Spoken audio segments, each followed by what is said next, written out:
धार्मिक मान्यताओं अनुसार गुरुवार प्रदोष व्रत कथा पढ़ने से भक्तों को भगवान भोलेनाथ के साथ साथ अपने पूर्वजों की भी विशेष कृपा प्राप्त होती है। यहाँ पढ़े गुरु प्रदोष व्रत की कथा। जब प्रदोष व्रत गुरुवार के दिन पड़ता है तो उसे गुरु प्रदोष व्रत के नाम से जाना जाता है। मान्यताओं अनुसार गुरु प्रदोष व्रत करने से पूर्वजों का विशेष आशीर्वाद प्राप्त होता है। ये व्रत जीवन में सुख समृद्धि बढ़ाता है। इस व्रत की शाम में भगवान शिव की विधि विधान पूजा करने बाद प्रदोष व्रत की कथा भी जरूर पढ़े। गुरु प्रदोष व्रत की कथा अनुसार एक बार इंद्र और वृत्रासुर की सेना में घनघोर युद्ध छिड़ गया था। तब देवताओं ने दैत्य सेना को पराजित कर दिया था। यह देखकर वृत्रासुर को बेहद क्रोध आ गया और वह स्वयं ही युद्ध के लिए निकल पड़ा। आसुरी माया से उसने विकराल रूप ले लिया और फिर सभी देवता भयभीत होकर गुरुदेव बृहस्पति से सहायता मांगने के लिए गए। बृहस्पति देव बोले, पहले मैं तुम्हें वृत्रासुर के बारे में बताता हूँ। वृत्रासुर बड़ा तपस्वी और कर्मनिष्ठ है। उसने घोर तपस्या से भगवान शिव को प्रसन्न किया।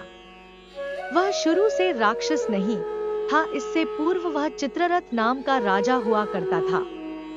एक बार वह विमान से कैलाश पर्वत चला गया, जहां वह शिव जी के वाम अंग में माता पार्वती को बैठे देख उपहास उड़ाते हुए बोला, हे प्रभु, मोहमाया में फंसे होने की ही वजह से हम पुरुष स्त्रियों के वशीभूत रहते हैं, किंतु देवलोक में इससे पहले कभी दृष्टिगोचर नहीं हुआ कि स्त्री आलिंगनबद्ध हो सभा में बैठे।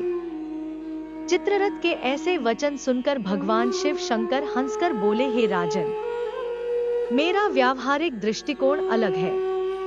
मैंने महाविष का पान किया है, फिर भी तुम एक साधारण जन की भांति मेरा उपहास उड़ाते हो। लेकिन चित्ररथ के ऐसे वचन सुन माता पार्वती क्रोधित हो गई और उन्होंने चित्ररथ से कहा, अरे दुष्ट, तूने सर्वव्यापी भगवान शिव के साथ ही मेरा भी उपहास उड़ाया है। मैं तुझे श्राप देती हूँ कि अब तू दैत्य स्वरूप धारण कर विमान से नीचे गिर जाएगा।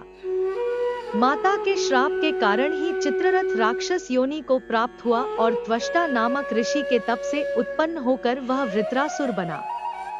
बृहस्पति देव आगे बोले, ये वृत्रासुर शुरू से ही शिव भक्त रहा है, इसलिए इसे हरा पाना उतना आसान नहीं। इसलिए इंद्र, मैं तुम्हें सलाह देता हूँ कि तुम बृहस्पति प्रदोष व्रत करके भगवान शिव को प्रसन्न करो। इसके बाद देवराज इंद्र ने विधि विधान गुरु प्रदोष व्रत किया, जिससे इंद्र ने वृत्रासुर पर विजय प्राप्त कर ली।